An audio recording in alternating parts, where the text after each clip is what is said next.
Hey, I'm Jim Dudley, and welcome back to Policing Matters. And in this special series on mental health and well-being for law enforcement officers, and we're talking about health and wellness, and I'm talking with Mandy Nice, the director of Cordico Strategic Wellness Program.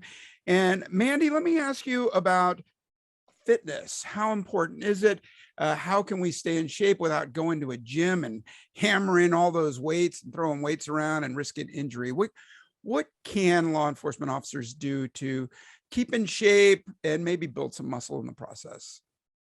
Great question. So fitness is critical for quality of life. When we think about fitness, sometimes we do just think about maybe a gym setting with dumbbells and treadmills and whatnot, but it actually influences so much more than just that activity. That activity influences how much pain you might have. For example, a lot of members of law enforcement have back pain in sometime throughout their career that can be directly influenced by fitness or a lack thereof. And it also determines your energy and power, whether you're on duty in a altercation or whether you're off duty just wanting to play with your kids. So we want to make sure that we give first responders and law enforcement officers great fitness tips and a great starting point that they can use to increase their fitness and maintain it throughout their career, because it does influence their lives so heavily, both on and off duty.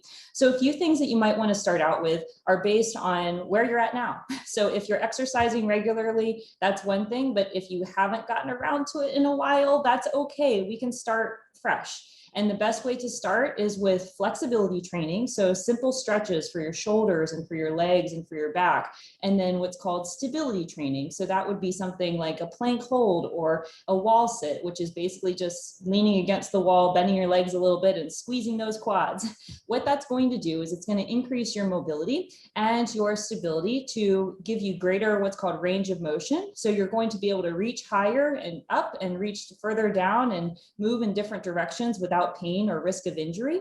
And then it's also going to help you by building an internal stabilization system of muscle around your joints. A lot of people will use braces on their knees or on their back to help support their bodies throughout the day. But if you build enough muscle around those joints, you won't need those external braces. And you can gradually and systematically increase your strength so that you can move in the way and the speed with the power that you want to at any given time, either on duty or off duty.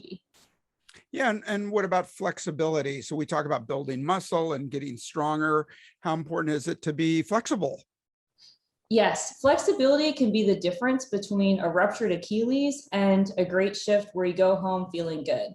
So when I talk about the Achilles, that's right basically at the behind your ankle. It's toward the top of your sneaker behind your ankle. That area right there is just one example of an area that you need to stretch, doing ankle stretches and calf stretches, because you can do something as simple as step back incorrectly or step quickly, and you could rupture that whole Achilles. That's 6 months worth of surgery and rehab and all kinds of other things. So flexibility is really important. And if I could just recommend a few really critical stretches that will help counteract some of the injuries and pain that law enforcement officers are predisposed to, I would recommend a chest stretch. So you can put one hand against the wall and then just lean away from it and do both arms. That will help reduce any shoulder tightness, which can cause a lot of pain in the neck and shoulders. And then a hamstring stretch. So you could do that if you're listening to this sitting down, then you could just put one foot out in front of you and lean forward, and that'll gently stretch your hamstrings.